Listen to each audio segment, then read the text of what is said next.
So hi everyone. First of all, thanks for coming to my session. Ouch! Thank you for coming to my session. The title is the fewer Twig files I see, the better I like the theme. And this is kind of like a principle that I used this time I worked in an actual Drupal 8 theme. I mean, regarding the theme, but the version, but of course, in the case of Drupal 7, this would be applying like less .tpl.php files I see, the better I think. So first, I'll introduce myself. My name is Jorge Diaz. I'm a front-end developer. I've been working for more than 9 years with Drupal. I've been doing themes since Drupal 6. And more recently, I've been working with Evolving Web. I've just seen one of the sponsors of this camp. We're a Drupal company based in Montreal that we love doing everything just around Drupal. And kind of to break the ice and to introduce a little bit more about myself. This you're seeing now, it's a USB dial-up modem to get connected to the internet, and that's what I was used to use when I got my first interactions with the internet, and it was like 2 years ago, because of limitations to the internet. So I was born in this beautiful tropical place in the Caribbean, but actually Drupal brought me to Montreal. So, as I said before, I work at Evolving Web. We're a Drupal shop based in the Old Port. We've been doing a lot of things for a long time. I've been there for the last 2 years. It was founded by Alex and Susanne Dekerchev. You've been probably seeing them around for a long time, as they've been really active members of the Drupal community, either in Montreal on the east coast of Canada. So essentially, we help organizations to build advanced Drupal sites. We go either from corporate websites to advanced document management systems, like the one we made for the All-Seeing Alliance. And more recently, we're doing a lot of Drupal 8 migrations. We're taking all Drupal 6 and 7 sites, and we're completely rewriting and moving them into Drupal 8 and moving all the data and doing this trendy migration process that is popular nowadays. So we've worked, as I said before, with many companies, including the Linux Foundation, the Government of Canada, Travelocity, and many more other companies around North America mostly.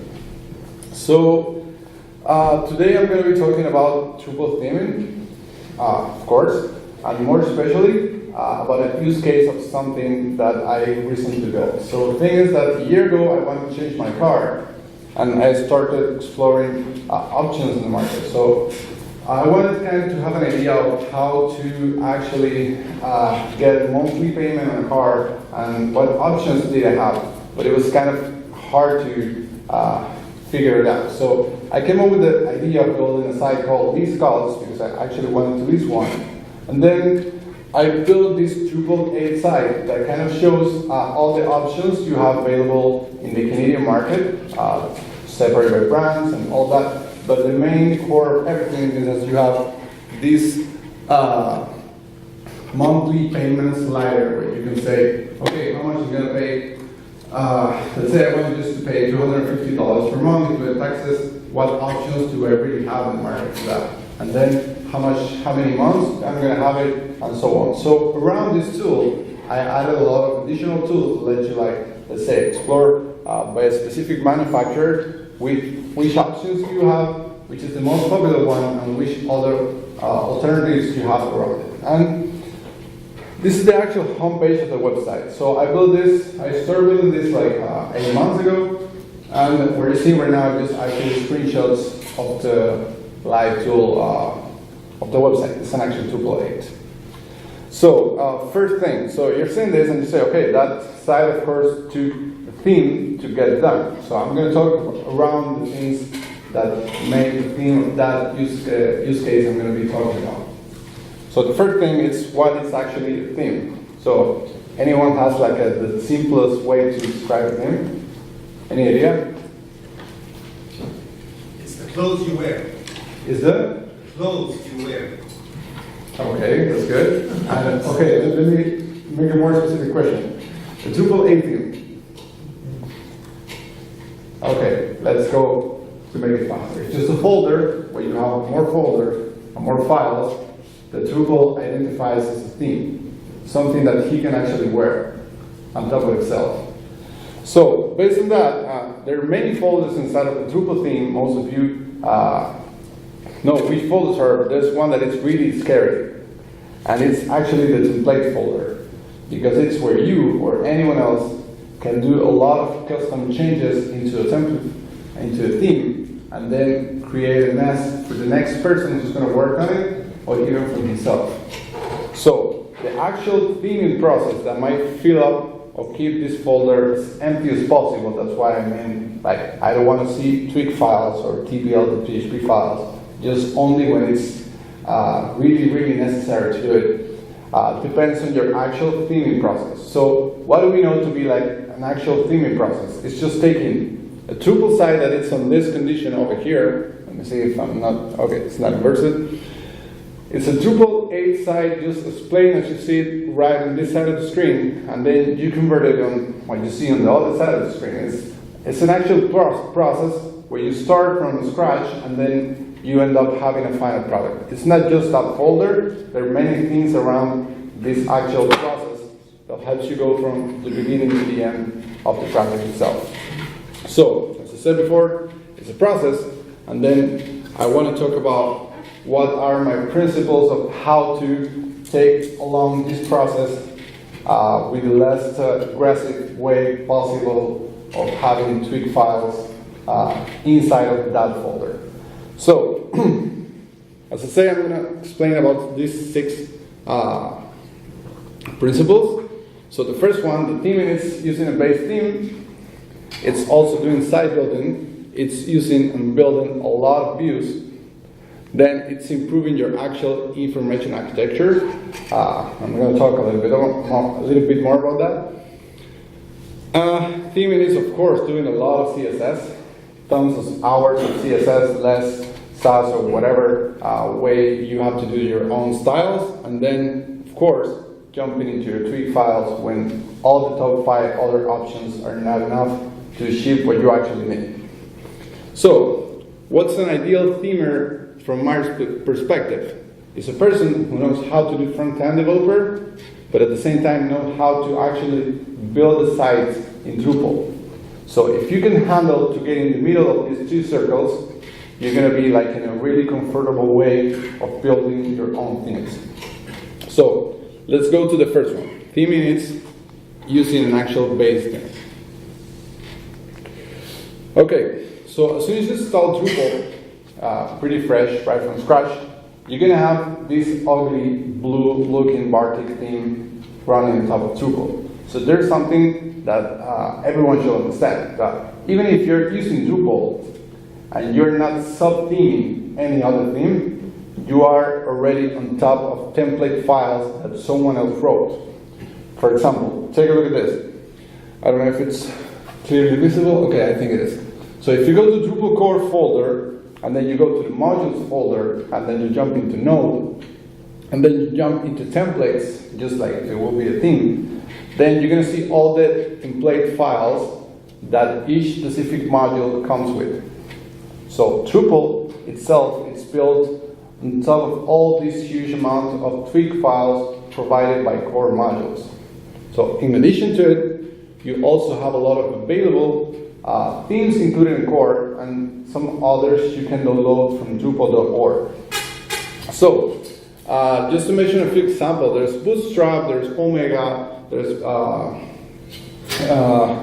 Foundation, Surf Foundation, Sand, there are many alternatives. So I'm just going to explain around one of the most popular ones, that is the Bootstrap theme, that actually takes the best from Drupal, the best from the Bootstrap framework, and integrates them all into a single base theme you can build on top of. So, to last week, Bootstrap base theme has a lot of reported installs all across the web between Drupal 7 and Drupal 8, but specifically for Drupal 8, around the 17% of Drupal 8 sites are wearing this thing.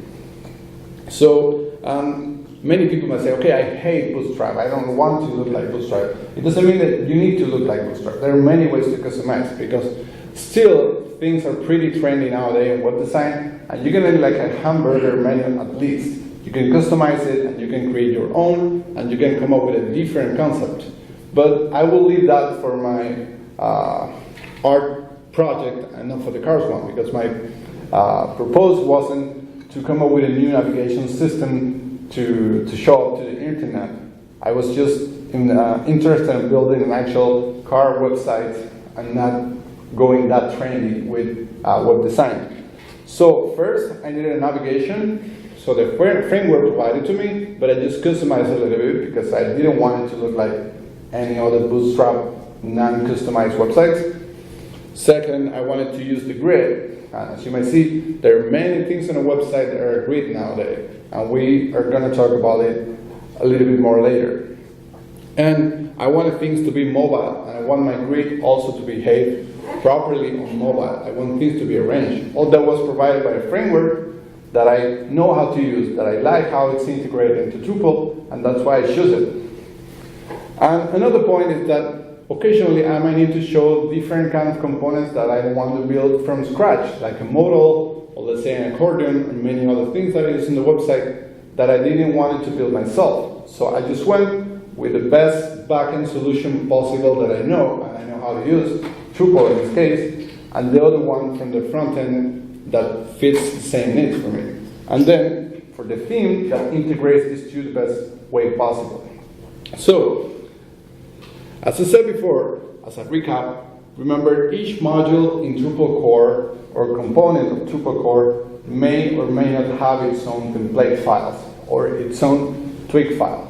So, where did I put my theme? First, we have the layer of template files in Drupal. Then on top of it, I'm running a Bootstrap. The Bootstrap-based theme is running, and then once again I have my sub-theme that is built on top of it.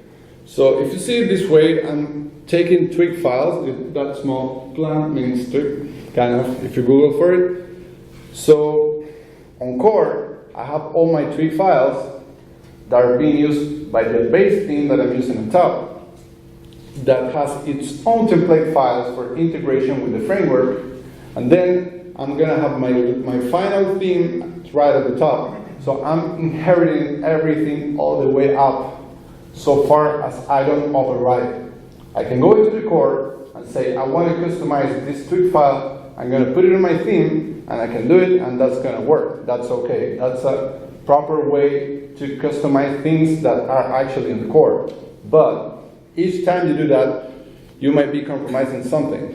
Let's say the template file not.html.twig. Originally, these files come with core. The Bootstrap theme customizes a little bit to integrate it with the framework.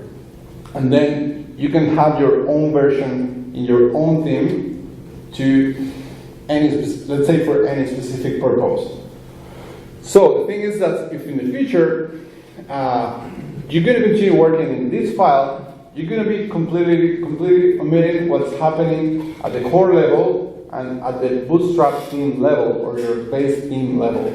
So this is going to be a problem, because if in the future you're going to have future updates from core, you're not going to know it on the theme. Core's going to know it, but then you're not running that PHP file from core. You're running the one in your theme that might be outdated.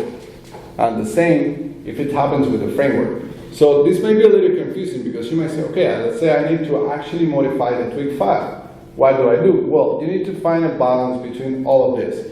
Just remember, core is maintained by a lot of people.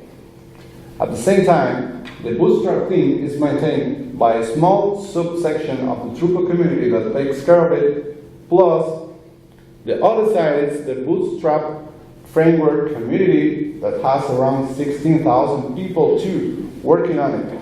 So you're right on the top. So you need to be careful what you actually want to be moving all the way up or down to avoid problems. So my suggestions: Always ensure to sub-theme. Never modify the actual base theme. A lot of people do that, and that's a real problem, because then you cannot update, you're not able to support any security fix or anything. Second, try to stay as much as possible at the layer where you're creating your theme, not do things all the way down. So moving things around is not a good idea. You can either move libraries, assets, try not to do it. That's really, really bad. Of course, run as many updates as you can, as many regulars as possible. And if you find any problem, try to identify where it's actually happening, like at the base theme level, or even lower, core level. And then you have an opportunity to have your name on a commit in core, or actually on that specific module. Just feel free to report it and help everyone else to fix things. So, sorry for that. If you want to read a little bit more about that, we at Open will have a few blog posts, like this one, planning your AAA theme. I'm going to show you later the URL to download the presentation. And this is another one from a month ago, like why is a theme so successful. But I'm not saying use Bootstrap, I'm saying use a base theme. I'm not trying to encourage anyone to use a specific one, just like a method to use your base theme. Sorry. So, theming is site building. That's my second principle. So, as you know, a Drupal site is built by many parts and many sections, like modules, themes, configuration, structure, the content itself, and so on. So, Drupal 8 was launched a year and a half ago. So, the first biggest problem was how do we actually move things into Drupal 8. Let's say I'm starting a new website. I knew how to do things in Drupal 7. How do I do it in Drupal 8? Well, it depends. It doesn't mean that you have to actually copy all the forms from Drupal 7 and paste them in a Twig file. For sure, that's probably going to work sometimes, but that's not good.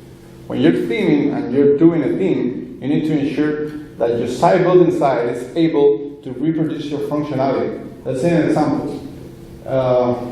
Web form was a really popular module in Drupal 6 and 7. When Drupal 8 was launched a year and a half ago, there was no web form. And even with 4 maintainers say we need a year and a half to do this. We cannot do it now. So you have to go for alternatives. So instead of going for a custom module, you could combine like the new contact module from core, the contact storage to actually save submissions, and then you can use the contact log to actually have a place in your page to put the bug. So the key is to actually reproduce functionality. If you need to do something, you need to be aware of what's the status of Drupal modules. So for example, on this website, I could build really easy using those 3 modules that I've never used before. Sorry, because I come from Drupal 7 to build an actual contact form without needing to code. It was just like setting it up like web form. It was pretty easy. So stay up to date with the Drupal 8 available modules. There are like 3,000 modules out there, more than 3,000. And regarding that, we have a couple of blog posts you can read about that too, like Drupal modules in Liquid and Drupal themes and site building 6 best practices. So I'm gonna lower a little bit my voice, it's a little bit uncomfortable. So third point, theming is built in views, and here's where I'm gonna spend most of the time on the talk. So what is actually a view? So we all know, or most of us know, what is actually a Drupal view. But what's a view for the rest of the internet? How everyone else sees a view. So let's say you're going to Google and you type Drupal 18. What's Google going to show you? A list of things. That if you try to see it like from a development perspective, you might say, okay, the first is a group of advertised results, people who's paying to be there. And then we have a set of results that are purely organic, like actual ranking from results. If you go to youtube.com, you're going to see something similar. I'm talking about the number 1 and number 2 most popular websites in the world. If you go to Twitter, You're going to find also the trending topics, the list of recent tweets from everyone you follow, and then on the right side, like the suggestions and things. Everything is a list. Everything is a set of information organized vertically, horizontally, or in different ways.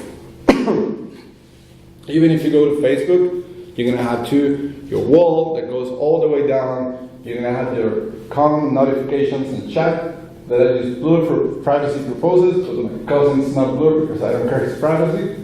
It's right there. And then you're also going to have, like, in Google Maps, you're going to have on the right side a set of results where a few of them might be paid, the other ones are organic. But on the right side, we have a different way of cleaning information. Instead of seeing them on a list with a white background, we're now seeing it geographically placed on the map. So there are many ways of displaying data nowadays. Even if you go to a restaurant, you're going to see all this in the menu. If you go to take a bus, you're going to see a list of options and features. That's the way it works. So views are actually blocks that represent information. And it's the way the world works, not just in the internet, it's everywhere.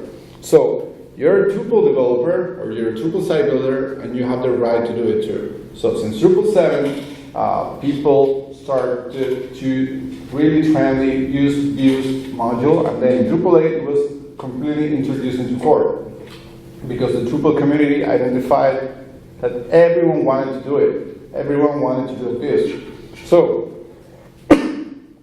as an example, I'm talking about the same car site. This is the same page. I'll just split it into this way. I don't know if it's a nice way. This is the top, and this is the rest. And here you can see how I have a set of views that display information. For example, on this side, the first column, I'm displaying the prices. And then I'm displaying a set of related cars. And then on this other side, I'm displaying a set of featured cars, and then I'm displaying the block with a set of the most recent blog posts. So everything is a view. Even if you go to the manufacturer section and the blog post, everything else is a view. For example, that small car or the big car over here, that's the most simple way to display a view. It's just one item list where I show the most popular car, and then all the other cars from the manufacturer, and then the full list of blog posts for the website. So I'm going to show you now a few other examples right live on the website of things you can do with views and that you don't need to actually go into the code to customize. So number one, I'm going to show multiple displays. Okay. So this is the live site. I made a backup before doing any tests. I don't want to screw anything. Gonna go all the way down.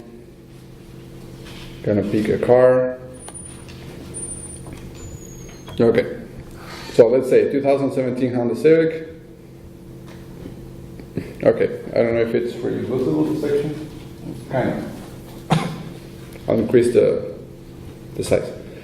Okay. Take a look at this. This is a view where I'm displaying all the base offers from the same car. So I'm saying the hatchback version of the Honda Civic, but at the same time, I'm displaying all the other options that you have for the Honda Civic. So if you expand here, you're gonna see the manual, the automatic transmission, and you're gonna see a few other, then you're gonna see this model, the one from this actual page. I don't know if that's visible enough, yeah. And then you're gonna see more. It's like a place where you can see actually this car where it's placed, and then you can say, okay, I'm going to see the manual or something like that. But maybe people's not looking for more variants of the Honda Civic. Many people is looking for other compact vehicles by Honda to compare and to decide. So on this specific case, all compact vehicles by Honda were the same. But there are a few other manufacturers that build like 2 different cars for the same line, and those display there. And then if I go all the way down, I'm gonna see more continuous variable transmission vehicles with 2 wheels drive that are also compact, not just from Nissan. I'm seeing like a Toyota, a Nissan Sentra, Corolla. Sorry, I did click. Let me go back. right here. And then I'm showing like the feature deals.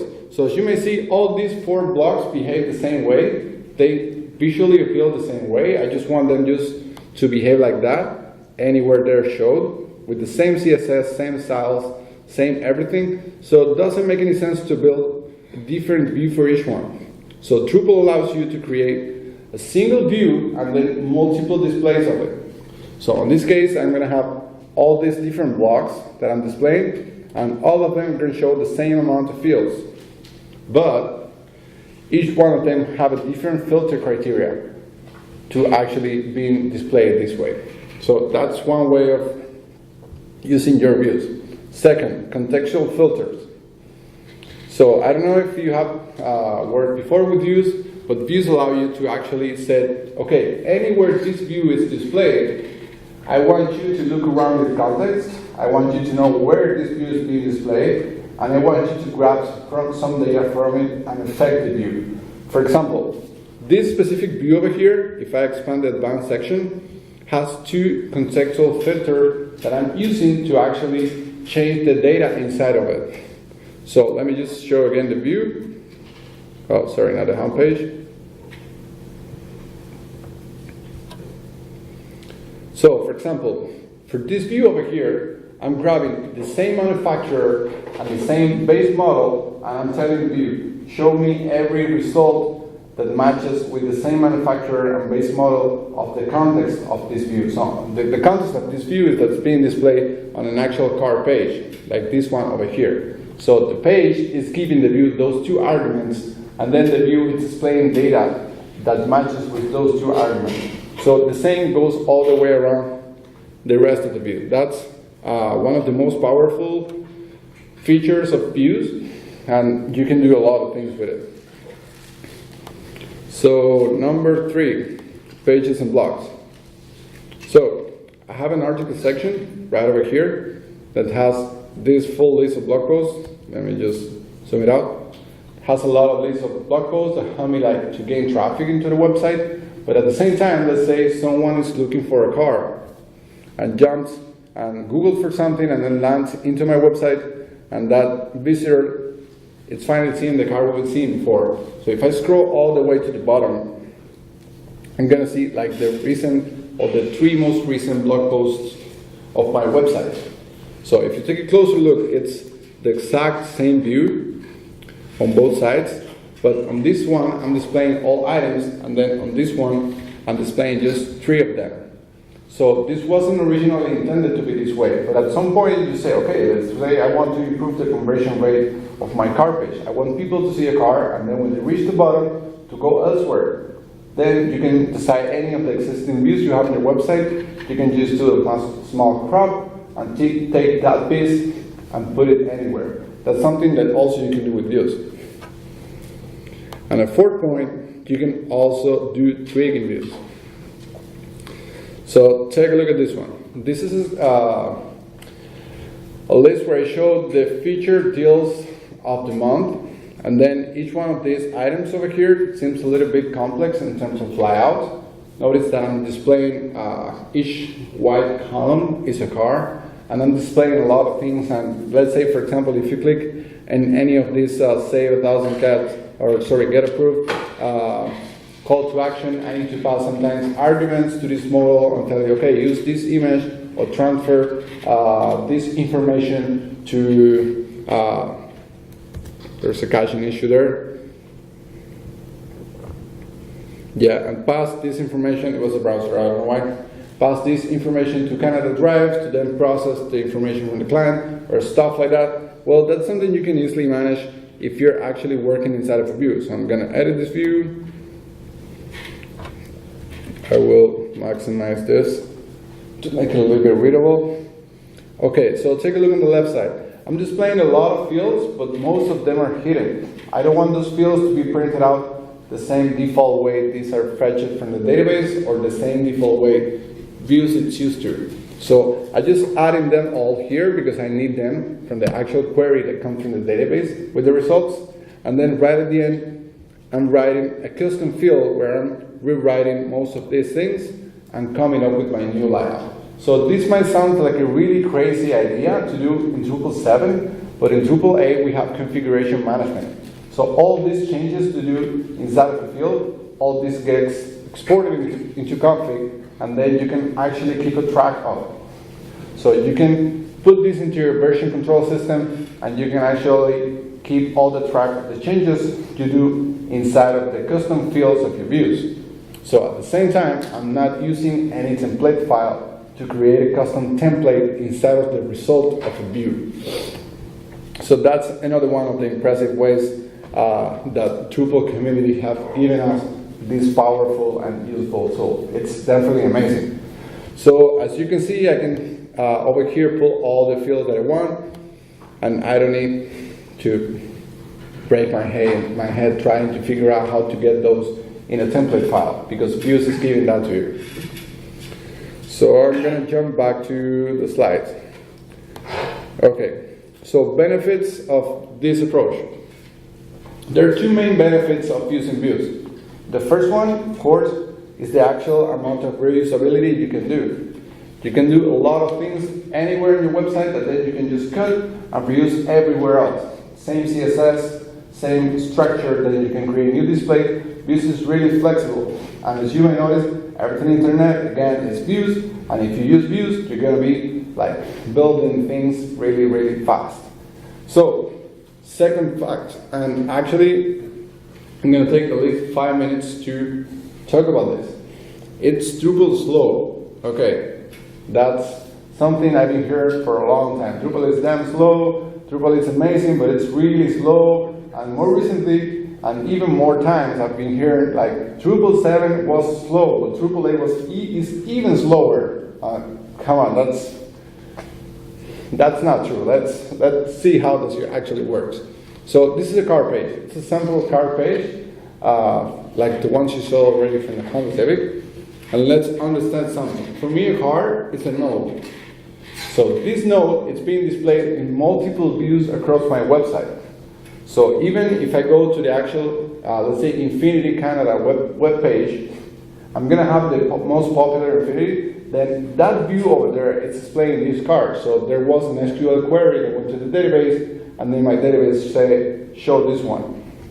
Then we're going to have on the right side the cheapest Infinity cards, and then this same card appears again to be the first one. There's another SQL query, and then if you go on, you're going to see it in a few other places on the website, including the same comparative blocks that I have on the actual card page. So there's a lot of SQL queries going all the way down each time a view is displayed. So to deal with this, and even to show more sections, sorry I jumped this slide, even in the home page where I have the feature card, this card is featured too. See, there's something like 8 or 7 views where just this card is being displayed. So to deal with this problem, Drupal community came up with a caching system. The Drupal 8 caching system is amazing, and it's tag based. It means that each time this card is being displayed in any of those views are all tagged that you're showing red card 1, let's say, just to use any random name. So each one of those views know that they're displaying that card. So as far as that card information doesn't change, then those views are still going to be showing the same previous information. So just to mention an example, let's say I want to change the year of the card, and all those views were displaying my card information. Let's say I'm going to change it to 2018. As soon as I change it and I hit save, then Drupal is going to know where this card was being displayed before. And then it's going to go and it's going to invalidate all the cache views where this card was being displayed. So what does it mean? That each time you prompt out your website, Drupal is going to do again the SQL queries of the cards or the content that has changed since the last time that query was run. Does that make sense? So that didn't exist in Drupal 7. You had to flush manually. To be honest, I have no idea if that works in Drupal 7. I think they have some kind of caching system based on tags too. For sure they have the time-based. I don't know the tags-based, but I wouldn't know what to say to Drupal 7. So, well, still, Drupal 8 allows you to set up for a specific view if you want it to be tag-based or if you want it to be time-based. It depends actually also in your content publishing workflow. If you publish a lot, you should do it more regularly. If you do it more slowly, then using the tag-based system or maybe a long period caching system might work too. So we go back again to the question. It's super slow. Okay, let's figure it out. Let's compare with some of the popular websites on the internet. So if you haven't heard about it, Web Page Test was developed by Google engineers to actually do real tests in any kind of website. They have a lot of servers distributed across the world, and they have these web browsers that go into any website and they load every request, download function, or whatever runs into the website. So I did a test in a few sites. For example, youtube.com. I ran it a few times, and the fastest time I could get was 4 seconds. And it made 67 requests. Then I ran it again in Facebook, but just Facebook, the homepage, not the wall. Of course, the wall, it's a different thing. I'm just hitting the homepage. And Facebook took 2.5 seconds to actually load the page. And please take into account that all these companies, they have a lot of resources. They have a lot of access, a lot of traffic, but they have a lot of resources to distribute the traffic among many premium high-level servers across the world. So, and then I hit again Google.com, and the best time I could reach was 2.04 seconds. So, all the tests I just showed before and the ones I'm going to show now are logging all these URLs, so you can go and see previous test results and check that I'm not making up any numbers. So, okay, Drupal 8, come in please. First, I went to Simple Test Me. And I just start a fresh Drupal 8 install with the Bartik ugly theme and caching disabled. I run the test. And then Drupal took 3.6 seconds to actually load the page. And made 105 requests, see how many CSS, JavaScript files, a lot of things, to actually download 90 kilobytes. Then I turned on cache and aggregation, and the time was reduced to 1.2 seconds and Simple Test Me, and the requests were reduced more than 10 times. It was just to 7, and then the kilobytes was reduced like 30 times because everything was compressed and a few less requests. So just remember, as many more requests you have, more things to the server you have to do, like to receive actual information. So now, on the case of List Cost, this is the homepage I mentioned before. I'd like to give you all a better idea of how long it is. It's like almost 5,000 pixels. I put it this way so you can see all the ways down. So just imagine, you need an SQL query to get the menu. You need an SQL query to get the feature cards. You need another one to get all the blocks. You need another one to get so on. So at least you're running 12 database queries to get this actual page from Drupal. So, without caching and aggregation, it actually took 4.7 seconds to download the page. It's not too bad. It's like 0.7 more seconds than YouTube, but 20 million times less popular, actually. But then when you turn caching on, the best time I could get was actually 1.8 seconds using the Drupal caching system. That's really impressive. You can go and check the test, and even you can go and hit the website many times and see how it actually responds. So, as I said, this number is really good. But let's go to a more complex page. Let's go to a card page. As I said before, just like the home page, we have it the same. Like the 3 most recent buckles, the feature cards, but at the same time, we have a few other SQL queries running on the top, but we have a lot of card images showing up. So if I change to it, even with the compression and everything, that specific page took 2.6 seconds to actually load. But please compare. We're talking about more than double the request of the home page. I'm getting the home page 36 files requests, including images and everything. And for the card page, 87, because each single card, small image, needs to be asked independently because it's part of the content itself. And additionally to it, I've been testing a tool developed by Arten called Cache Ready. I encourage you all to, to test, because as you may notice, the first time you enable Drupal cache, someone needs to generate a cache. Even if you go to that home page or go to any other page, you're going to go there, and then Drupal the first time needs to actually run all the SQL queries and generate the first page. And then the second time someone goes to that page, then Drupal is going to serve the generated page by someone else. That's how the actual caching system works. So with Cache Ready, you can just crawl your entire website until Drupal like warm me up all these pages on the website. I mean, you can just give it your sitemap.xml, and then Drupal is going to go and going to warm all the pages you have there. So you can just clear caches manually or regularly or schedule it, and then you can even schedule it using Cache Ready and tell it to actually go and clean all the caching system. So here you can see the actual response time of the server for each specific page after the crawler from Cache Ready is going through and warming up all the caches. This is really useful. Thanks, Artem. I've been looking for a tool like this for a long time. So, and there's another thing. Same as Google is running on the best servers they can get, you have to do it too. I mean, it doesn't mean that if you put a Drupal site into a 1998 computer running Mac, that's going to be fast. You need to also go for something that's actually fast. So the site that you just showed before, it's with Drupal caching enabled. It's running on Python, that they have really Drupal dedicated setups for performance and being really fast. And then most of the JavaScript, CSS files that are being provided by the website to the visitors are being cached through Cloudflare that behaves really nicely as your own CDN for delivering your content. So this is amazing. And we're not talking about a simple website.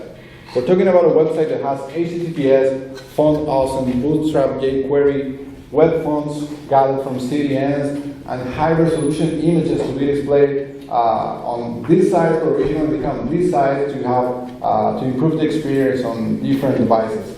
So you can really do fast things with Drupal. So Drupal is slow if you don't do it right.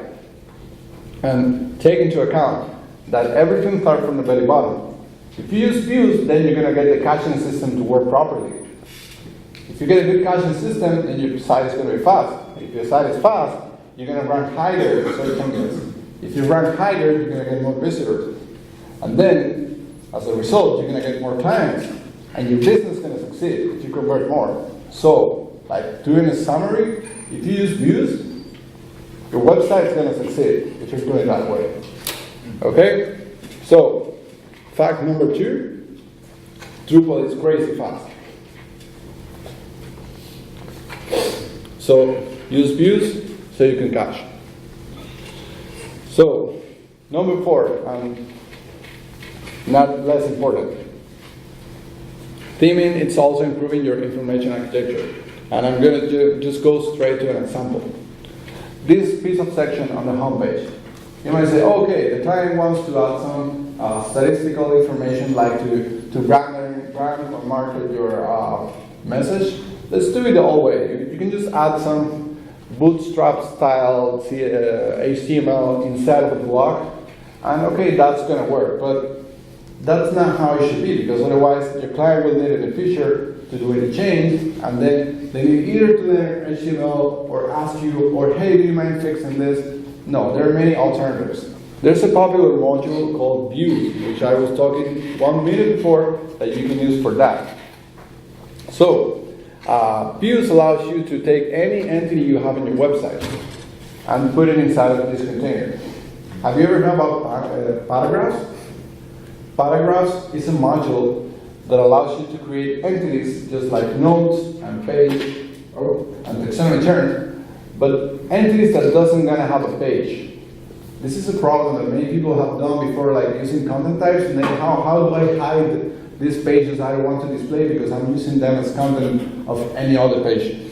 So the thing is that using paragraphs, you can have these kind of fields where your clients can customize the content, and then you can actually build a view that displays how this actually works. So if you use views, then you can use this set of paragraphs. So how does actually paragraph work? This is just a pretty fast explanation. You can have like entities of content inside of any other page or somewhere that you can drag around and customize that are actually entities itself, but they're not going to have their own pages. So it's a really nice approach to solve so. If you want more information about it, just go to drupal.org/project/paragraph, and you can find it there. And of course, this is where you're going to spend, if you spend half the time your site building on views, the other half of the time is going to be probably on your CSS. So doing a theme, it's of course doing as much CSS as possible. So as I showed before in the use case, you may see a lot of colors, a lot of pages, sections, things floating, align, whatever. All that took a lot of time to do in CSS. And of course, that's what we originally know as theming. It's doing CSS, it's doing HTML, but all the HTML was already done by views. So I won't talk too much about how to do it that way, but I encourage you to always use CSS once what you actually need to do couldn't be achieved with anything on the top of the list. And finally, we get to Twig. We can go to that folder. And actually, if you want to learn to work with Twigs, just go to the official Drupal.org documentation and learn how to actually customize your Twig file. So there are some cases, I'm not going to be absolute. I'm just saying that you always need to try to solve things as much as you can at the top of the file, and then go into the Twig files as less as possible to benefit from all the things I mentioned before. So things where you actually are going to have to use Twig, and you're not going to have many options. When you need to add region, when you need to do really deep architectural changes in your layout, like moving divs around because of specific design purposes. There are many reasons you can do that. Even if you want to customize a specific theme, or if you're, module, or if you're building your own module, eventually you will need to come up with a template to display the information of your module. So that's it. Those are my 6 principles, and just always remember as a closing tag, if you always use your view system and cache, you're actually going to succeed in your theming process. So that's my talk. If you have any questions, I will appreciate your answer back.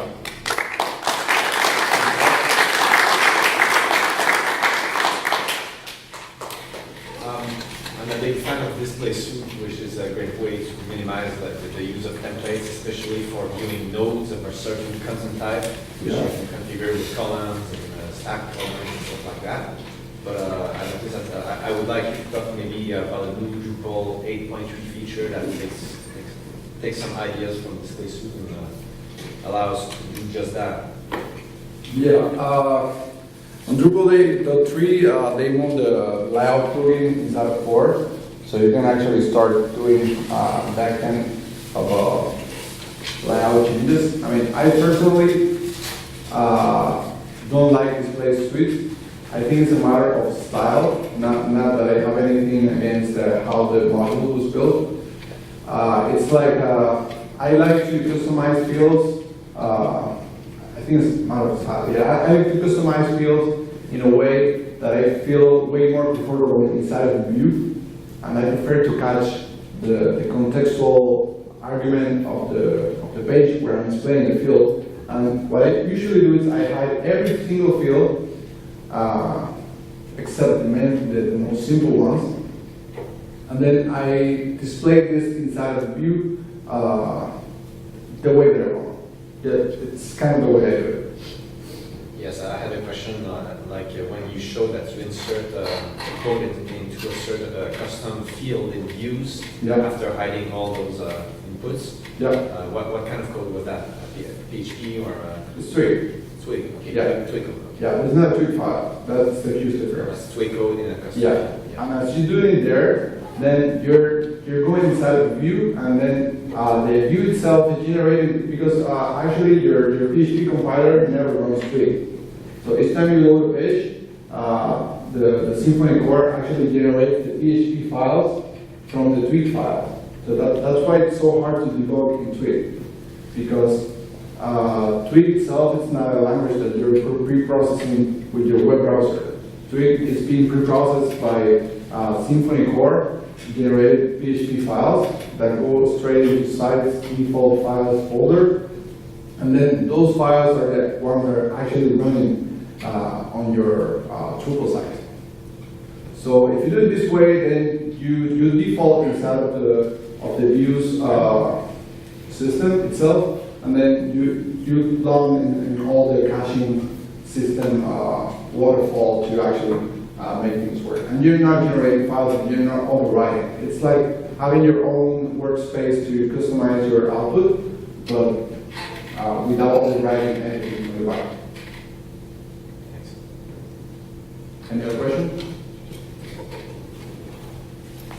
With that method of hiding all the fields and then putting it into a custom text Yep. and everything, do you find it's, if you bring somebody new onto a project, it takes a little bit of a longer time? They might expect things to be in templates, in the templates folder, and now you have to explain to them, no, you got to go into the view, go into this custom text field, and then that's what the template actually is. Like, do you find that's easier for people, or that's harder for people? For sure, I will say that's harder. I will also say that the fact that I do it this way, it's a result of testing many different ways to do it. And for example, reaching the point that I need to add new content into my page, or I need to process any content into my actual page that comes from the database, like any additional field. And then you reach the point, let's say for those sample views, let's say I need to add new information on the card to that layout, and instead of doing it there, I did it in a Twig file. So one option is that I do it there, and then I hit the wall that I need to somehow pre-process that information before putting it in the actual layout. So then I need to come up with a pre-process function before doing so. And views kind of allows you to do, I would say maybe half or a little bit more the traditional pre-process you might want to do, like an image, for example. You can choose an image style, you can choose a few things, and then give all that pre-process from view information to as a token to your custom field that otherwise you will need to rewrite a pre-process, doing an actual pre-process on the template function to do the same and then give it into the template file. I think that, of course, it's going to be harder to help someone understand this, and the main benefit I see behind it is like that you can actually track it because of config management. Yet you can actually export that layout and keep a track of it. That's why I wouldn't suggest anyone to use this in Drupal 7, not even if you're using views. Features, because it's really hard to keep the track. We're talking about a layout file inside of a database. I understand that's kind of dangerous, but at the same time, I'm trying to find a middle point between balance of speed and functionality at the same time. I will say it's going to be harder to get someone on board to theme inside of a field or a box of a browser, compared with theming on an actual template file, but I will say it's worth it. So then what would be the difference between doing the Twig template into that field, and I know that you can associate a template to a view, so with the naming conventions, it will find that template and use that one only for that view, or could be use it for like all the a set of views also, so it could be useful to have one file that is useful for a set of views that are doing different stuff. Yeah, that might be an option too. Okay. That might be an option too. The only difference for you is that it's all at the same place. That's because you want to. I think it's more like a context of a place where you can like add new fields and use them immediately, like in the same place. Otherwise, you might need to like add the fields, hide them, and then go into the template file, clear cache to not clear cache. Okay, if you go to the template file, you're gonna get all the new files, but you're gonna need to like name them by each file name or how you actually call them, and then process the file right there. And sometimes you have like multi-value fields or like let's say an image field sample. An image is something you need to like pre-process before giving it raw to an actual field. Like you need an image style, you need to say, I want it to be here. I want it also to be in size. I want it to like I don't know.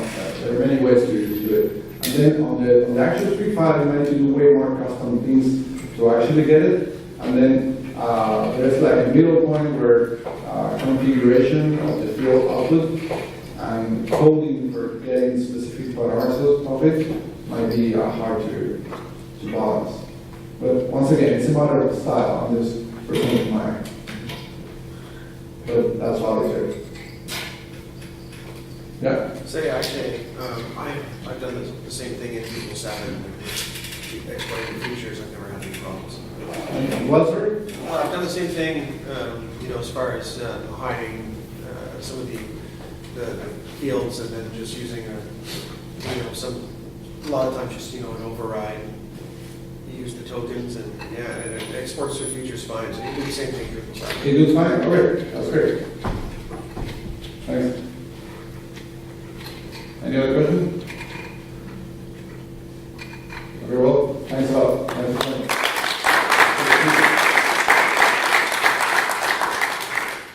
Please stick around.